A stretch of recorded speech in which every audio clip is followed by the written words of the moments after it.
네, 질문하시면 되겠습니다. 반대 신문사항 질문하기에 앞서서 주신문 사항과 관련하여 한 가지 확인하고 넘어가겠습니다. CCTV 22시 45분 08초를 좀 제시해 주시겠습니까? 22시 45분 08초. 네, 이 장면 지금 이 장면 기억나시죠?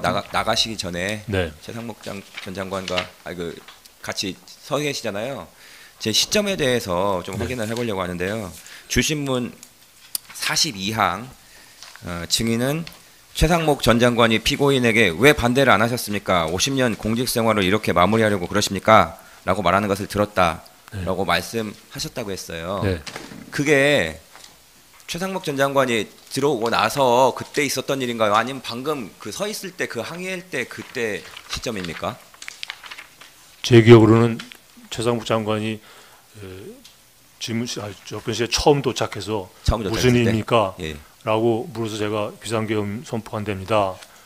그러면서 알려주니까 거기서 금세 말도 안 된다 그러면서 총리님께 그렇게 질문을 한 거로 저는 기억합니다. 예, 알겠습니다. 그거는 비상계엄 선포 전에 있었던 전이죠. 일이죠. 화면은 그 후에 이제 화면들이고요. 네. 선생님 저기 신문상 전에 몇 가지만 좀 확인하고 네, 그러시죠. 예, 그 보면 해광의 전현택 변호사입니다. 그 식구안 관련해서 주시문 식구안 관련해서 그 아까 이제 그 피고인이 증인에게 이제 그 대통령 집무실 처음 들어오셨을 때 우리 외교부 장관님 의견 한번 말씀해 보시라고 이렇게 이야기하고 거기에 대해서 이제 우리 증인께서 뭐 우리나라 대한민국 그 70년이 그동안 7년 동안 쌓아온 것도 무너진다 그렇게 반대 의사를 이제 분명히 표명하셨다고 말씀을 하셨지 않습니까? 그러면서 이제 그러면서 피고인이 증인에게 그렇게 물어본 그 취지가 반대를 하라는 의미로 이렇게 물어본 것이라고 생각을 한다 이렇게까지 말씀하셨습니다. 맞죠? 네. 그러면 이제 그러면서 이제 그 재판장님께서 그러면은 어떻게 그런 생각을 하게 됐냐 그 근거에 대해서 증인이 피고인과 함께 이제 굉장히 오랫동안 그죠? 이런 경제나 이제 그런 통상 분야에 같이 근무하시면서 피고인이 증인을 잘 알기 때문에 그렇게 말씀하셨을 것이라고 말씀하셨는데 좀 더 구체적으로 이제 그거를 좀 여쭤보려고 하는데 증인을 피고인이 잘 안다는 의미가 피고인이 평소 굉장히 소신 있고 굉장히 강단이 있는 성품이기 때문에 이런 어떤 문제가 있고 잘못된 것에 대해서는 소신껏 본인이 반대할 의사를 표명할 것이라고 생각을 했다는 그런 의미로 자신을 잘 안다, 증인을 잘 알기 때문이라는 게 그런 의미로 저희가 해서 이해를 하면 되겠습니까? 네, 그렇게 하시면 되겠습니다. 제가 평소에 좀 직설적인 성격이기 때문에 뭐 잘 아신다고 생각합니다. 그리고 그 25항 관련해서 한번 물어보겠습니다. 실은 증인이 피고인보다 나중에 도착했기 때문에 피고인과 이제 그 먼저 도착했던 국무위원들이 대통령에게 반대 의사를 직접 표명한 것을 이제 보지는 못하셨죠, 그죠? 네. 못하셨는데 나중에 이제 그 대통령 집무실에서 이제 그 대접견실로 나온 다음에는 서로 증인과 피고인이 대화하면서 피고인께서 대통령에게 이렇게 반대하는 그런 의사를 표명했다는 이야기를 들으셨다는 것이고요, 그죠? 그 이야기를 피고인 증인에게 하실 때 당시 증인뿐만 아니라 뭐 같이 그 대통령 집무실에서 나오신 뭐 김영호 통일부 장관이나 뭐 이상민 장관이나 또 박성재 장관이나 또 그 조태용 그 국정원장들이 같이 그 자리에 있기 때문에 그 이야기를 들었을 수 있잖아요. 그죠? 그렇기 때문에 피고인이 하지도 않은 거짓말을 증인에게 하기는 어려운 상황 아니었나요? 저는 그렇게 생각합니다. 네. 한 가지 또 확인하겠습니다. 그 36항 관련해서 증인은 피고인이 국무위원을 대통령실로 직접 부르는 장면을 본 적이 있다고 송민영 장관한테 직접 전화까지 하는 걸 보셨다고 아까 말씀을 하셨죠. 네.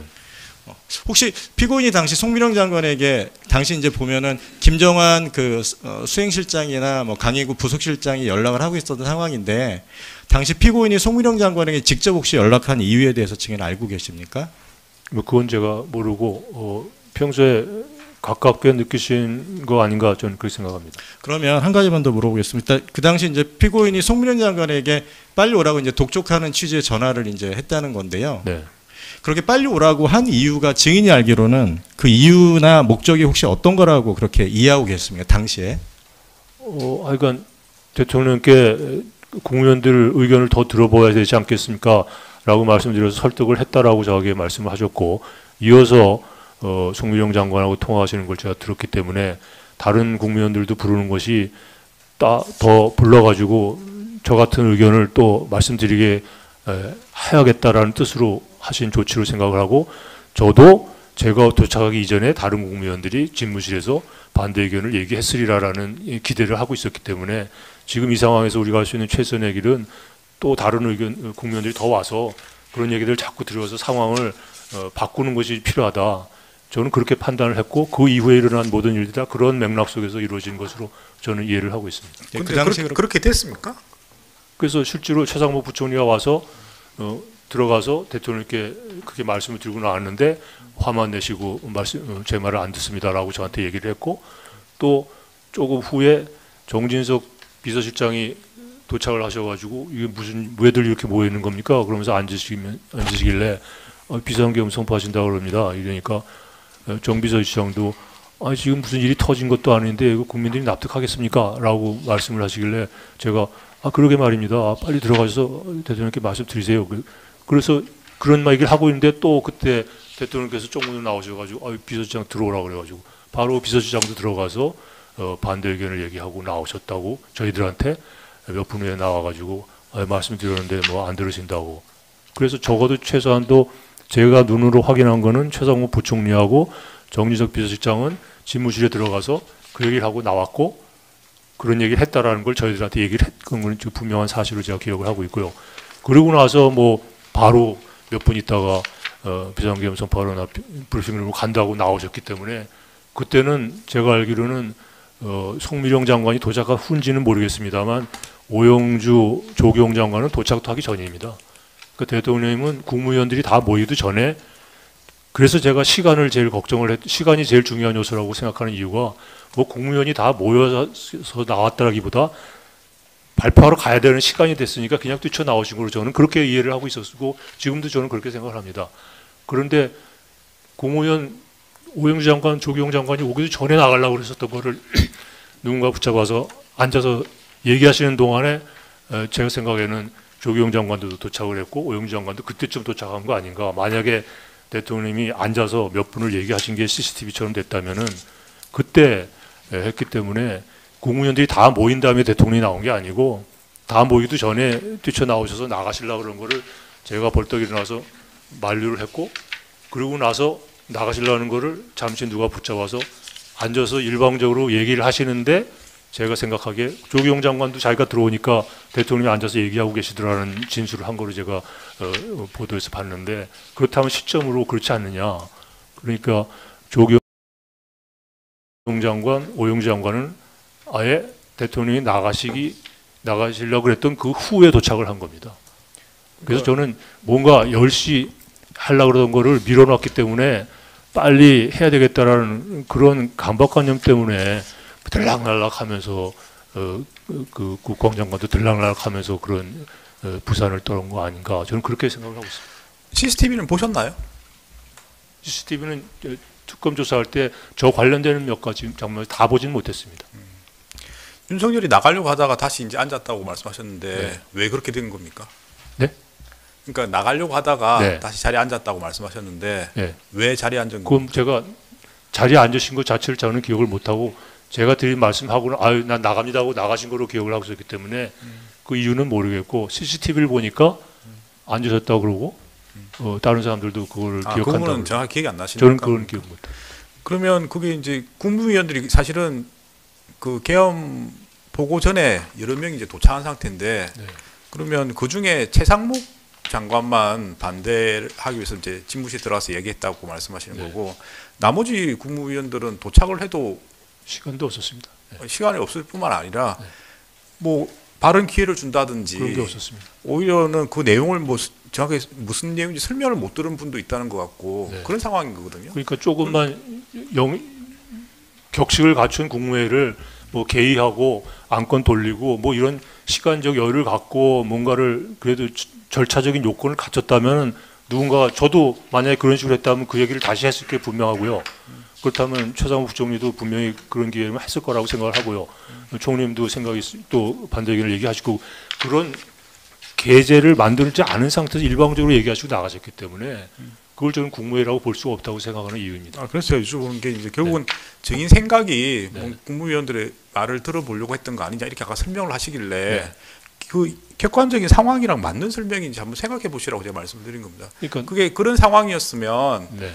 뭐 예컨대 뭐 윤석열이 그렇게 하더라도 뭐 피고인이 의견을 들어보라 하든지 네. 증인이 집무실에 들었을 때도 피고인이 말을 했다는 거 아닙니까? 의견을 말씀해 달라고 하니까. 네. 그죠? 그러면 지금 대직견실에서도 여러 국문이 왔을 때 네. 도착한 국무위원들과 관련해서 피고인이 의견을 말씀해 보시라. 뭐 이렇게 하시는 모양이 있는 게 맞는 게 아니냐 말씀 여쭤보는 겁니다. 그러니까 그럴 여건이 아니었다고 생각합니다. 저는 집무실에서는 그래도 시간적 여유도 있고 제가 막 도착하니까 의견 얘기해 보라고 이렇게 얘기해 보실 수 있지만 지금 막 대통령이 막 발표하러 나가시겠다 그러는 상황에서 뭐 부산스럽게 앉아 있는 상황에서 거기서 무슨 대통령이 무슨 일방적으로 당신의 생각을 말하려고 하는 자리였지 의견을 들어보려고 하는 자리가 아닌데 거기서 무슨 당신 의견 얘기해 보라 뭐 이걸 권유할 만한 그런 분위기는 아니었던 것 같습니다. 근데 피고인이 집무실에 들어와 가지고 네. 국무위원들 의견을 들어보라고 말을 했다. 네. 그렇게 이제 말을 증인한테 했다는 거 아닙니까? 네. 네. 근데 실제로 그렇게 됐습니까? 그러니까 최 부총리 와서는 최 부총리는 그렇게 가서 얘기할 기회를 가졌지 않습니까? 그건 본인의 어떤 뭐 말을 듣고 하는 게 아니고 네. 비상계엄 이야기를 듣고 최 부총리가 네. 이게 되는 거냐고 하면서 들어가서 항의를 반대를 했다는 거고, 네. 그죠? 나머지 뒤에도 여러 명의 국무위원들이 왔습니다. 그 거의 10시 10분 전후 뭐 거의 발표하기 직전에 왔기 때문에 나머지 장관들은 사실 왔다라는 게 의미가 없는 결과적으로 그렇게 돼버렸습니다. 그러나 시간적 여유가 있었다면은 더 많은 사람이 얘기를 했을 거고 최소한 더 상황을 조금이라도 바꿀 수 있었던가 아니면 나중에라도 국무위원들이 다 이렇게 많은 사람들이 반대하는 가운데 대통령이 일방적으로 의지를 굽히지 않고 했다라는 상황이 더 명료해졌을 텐데 그게 거의 명료해지기 전에 그냥 상황이 끝나버린 거라고 저는 그렇게 생각을 합니다.